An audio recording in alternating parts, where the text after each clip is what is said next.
সুতরাং যতই প্রোপাগান্ডা ছড়ান, যতই প্ররোচনা করেন, শহীদ ওসমান হত্যাকারীদের বিচার নিশ্চিত না করা পর্যন্ত এখান থেকে কেউ যাবে না। প্রিয় ভাইয়েরা, আজকে বাংলাদেশে এই ঢাকা শহরে সর্বনিম্ন তাপমাত্রা বিরাজ করছে। আমি তো মনে করি বাংলাদেশের কোন উপদেষ্টা বর্তমানে কেউ নাই যিনি এখানে এসে দাঁড়াবেন আপনাদের সাথে। তারা তো এখন কম্বলের নিচে শুয়ে আছে, তাদের রাষ্ট্র তো এখন কম্বলের নিচে ঘুমায়। রাষ্ট্রের পাহাড়দার হয়ে এই জনগণ আজকে এখানে এসে দাঁড়িয়েছে। 5 তারিখ থেকে 5ই আগস্ট থেকে 8ই আগস্ট পর্যন্ত বাংলাদেশে কোন সরকার ছিল না। এই রাষ্ট্র কি নাই হয়ে গিয়েছিল?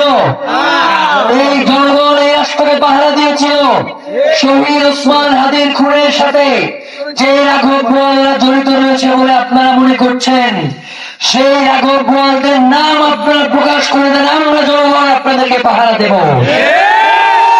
যদি আপনারা কোনোভাবে এই রাঘব বোয়ালদের সাথে সমঝোতায় আসেন, তাদের সাথে আপোষ করেন, আমরা আজকে এই শহীদ হাদি চত্বর থেকে আপনাদেরকে জানাতে চাই, আপনারা 12ই ফেব্রুয়ারি পর্যন্ত ক্ষমতায় থাকবেন না। আপনাদের সেই অধিকার নাই যে ন্যায় বিচার করবার জন্য আপনাদেরকে এই ক্ষমতায় বসানো হয়েছিল। আমরা জানতে চাই আপনারা সেই ন্যায় বিচারে কি করেছেন। গতকালকেও আমরা দেখেছি জুলাইয়ের সন্ত্রাসীদেরকে আপনারা জামিন দিয়েছেন। মাননীয় আইন উপদেষ্টা, আপনার কাছে জানতে চাই, আপনার সামনে মাননীয় বলতে আমাদের লজ্জা হয়। আপনি এখন আর মাননীয় নাই, আপনি এখন জঘন্য আইন উপদেষ্টা হয়ে গেছেন। আপনি এখন ছাত্রী আইন উপদেষ্টা হয়েছেন। আপনাকে যখনই বলি যে এই ব্যাপারে আপনার মন্তব্য কি, আপনি বলেন বাবা এই কাজ তো আমার কাজ না, তাই এই কাজ কার সেটা আপনি বলেন। এই যে হাইকোর্ট থেকে জামিন নিয়ে আসে, আপনি বলতেছেন স্বতন্ত্র। এই হাইকোর্ট কোনোভাবে আইন মন্ত্রণালয়ের সাথে সংশ্লিষ্ট না। আমরা আপনাদের কাছে জানতে চাই 5ই আগস্ট পর্যন্ত এবং উপদেষ্টা হওয়ার আগ পর্যন্ত আপনি তো সবসময় ছাত্রদের ঘাড়ে বন্দুক রেখেই বসেছিলেন। এখন তাহলে আপনার কি এমন হলো যে আপনি এখন এই ছাত্র জনতার দায়িত্ব নিতে অস্বীকার করেন? ইতিপূর্বেও আপনাকে বিভিন্ন ভাবে আমরা জানিয়েছি, আমরা আপনাকে বলেছি যে আপনি কিন্তু কোনোভাবেই ওই দায় এড়াতে পারেন না। আইন এবং স্বরাষ্ট্র তারা সরাসরি রাষ্ট্রের আইন শৃঙ্খলা রক্ষার কাজে নিয়োজিত থাকে। এই জায়গায় দায় এড়াবার কোনো সুযোগ নাই। এবং যারা যারা জামিনের ব্যবস্থা করেন, এখন পর্যন্ত শহীদ ওসমান হাদির যে খুন যে করেছে তার জামিনের যে ব্যবস্থা যে আইনজীবীর মাধ্যমে হয়েছে, রাজনৈতিক দল কি সেই আইনজীবীর বিরুদ্ধে কোন ব্যবস্থা গ্রহণ করেছে? ওসমান হাদিকে টকশোতে গিয়ে যে ক্লিনিক বলেছে, রাজনৈতিক দল কি তার বিরুদ্ধে কোন ব্যবস্থা গ্রহণ করেছে? রাজনৈতিক দল কি তাকে বহিষ্কার করেছে? সুতরাং একই সাথে দুই জায়গায় খেলতে যাবেন না। আপনি জানাজায়ও আসবেন কিন্তু বহিষ্কার করবেন না, সেটা হতে পারে না। আপনি কবর জিয়ারতে আসবেন কিন্তু বহিষ্কার করবেন না, সেটা হতে পারে না।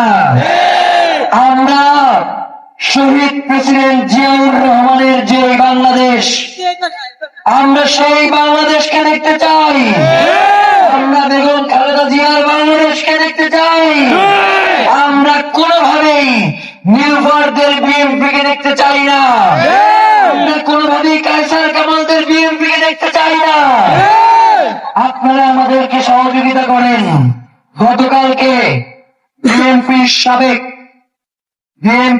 সাবেক মহাসচিব যিনি ছিলেন, তার পুত্রবধূ এবং পুত্র দুইজনই আসছিলেন। তারা আমাদের এই আন্দোলনের সাথে একাত্মতা পোষণ করে গেছেন। আমরা তো এমন বিএনপিকে ধারণ করি।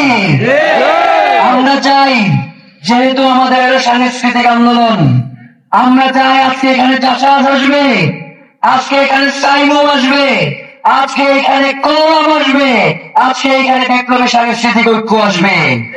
আমরা চাই কোন দল, কোন মত, সকল কিছু ঊর্ধ্বে থেকে এই জনতাকে আপনাদের প্রাধান্য দিতে হবে।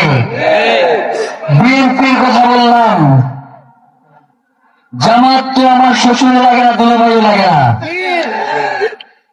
জামাত এখন পর্যন্ত সরাসরি এখানে এসে এই আন্দোলনের সাথে একাত্মতা জানিয়েছে? আপনারা কেউ শুনেছেন?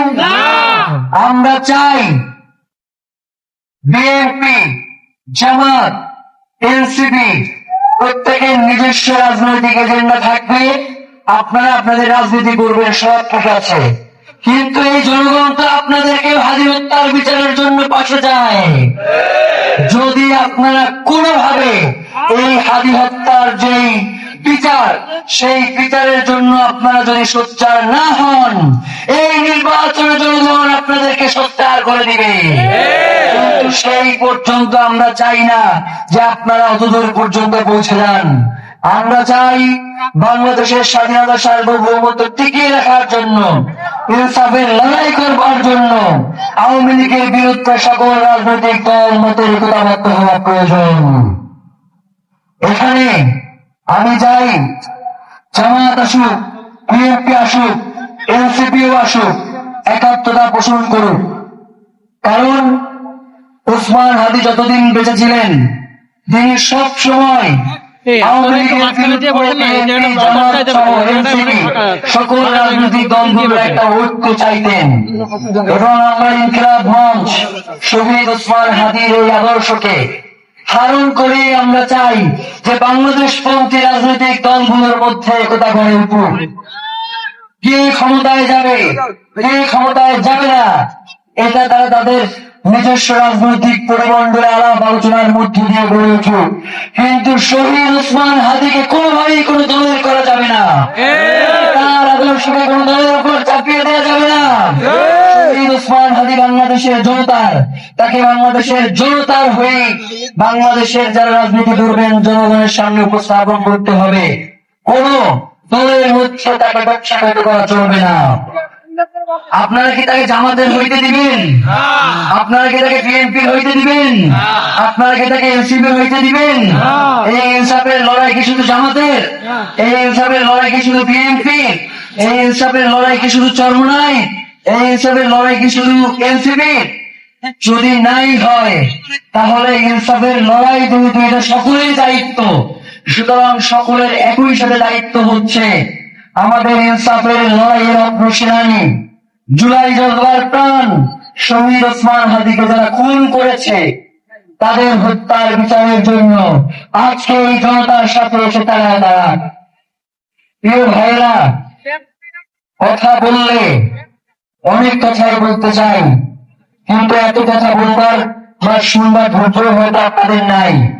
গতকাল থেকে আপনারা দেখেছেন যে বিভিন্ন ভাবে ইনকিলাব মঞ্চ যাতে ঢাকা ৮ আসনে ইলেকশন করে, এই জন্য আপনারা আমাদেরকে বলেছেন। আপনাদেরকে একটা কথা বলি, শহীদ ওসমান হাদির কথাগুলো তো আপনারা শুনছেন। শহীদ ওসমান হাদি সবসময় একটা কথা বলতেন যে আমার কাছে নির্বাচন করা হচ্ছে ৫ নাম্বার গুরুত্বপূর্ণ কাজ। যদি আমার কাছে ৫টা কাজ থাকে, তার মানে তার আগেও আমাদের 4টা গুরুত্বপূর্ণ কাজ রয়েছে। এবং শহীদ ওসমান হাদি ইনকিলাব মঞ্চ থেকে নির্বাচনে অংশগ্রহণ করে নাই। ইনকিলাব মঞ্চ হচ্ছে একটি সাংস্কৃতিক সংগঠন, তার সাথে তিনি পলিটিক্যাল প্রেসার গ্রুপ হিসেবে কাজ করেছেন। এবং আমরা যারা ইনকিলাব মঞ্চে আছি, আমরা পলিটিক্যাল প্রেসার গ্রুপ হিসেবে কাজ করেছি। এবং একটি সাংস্কৃতিক আন্দোলন যাতে সামনে নিয়ে যাওয়া যায়, ইনকিলাব মঞ্চ, আমরা সেই কাজটাই আগামী দিনেও করতে চাই। এখন ঢাকা আগে বলতে পারেন যে ভাই আপনি তো সদস্য সচিব ছিলেন, আপনাকে তো ঢাকা হাটে আমরা দেখেছি ওসমান হাদির সাথে সাথে। ভাইরা, ইনকিলাব মঞ্চের বয়স হয়েছে আজকে 1.5 বছর। ওসমান হাদিকে আমি চিনি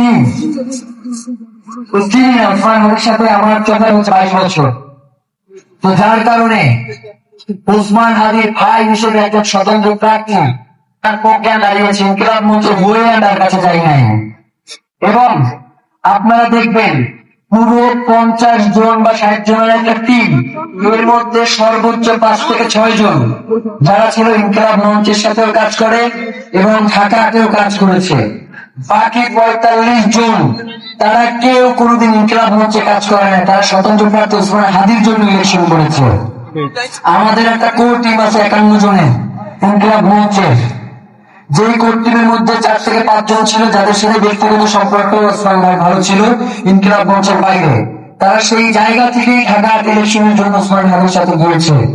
আর একটা কথা বলি, শহীদ ওসমান হাদির ইনকিলাব মঞ্চ কোনদিন ক্ষমতার কাছে নিজেকে বর্গা দিবে না, কোনদিন সে ক্ষমতার মুখাপেক্ষ হবে না। এখন আমরা যদি ঢাকা হাটে গিয়ে ইলেকশন করি, আমরা জানি আপনারা আমাদেরকে ভোট দিয়ে জিতে আনার জন্য যা যা করে দরকার আপনারা করবেন।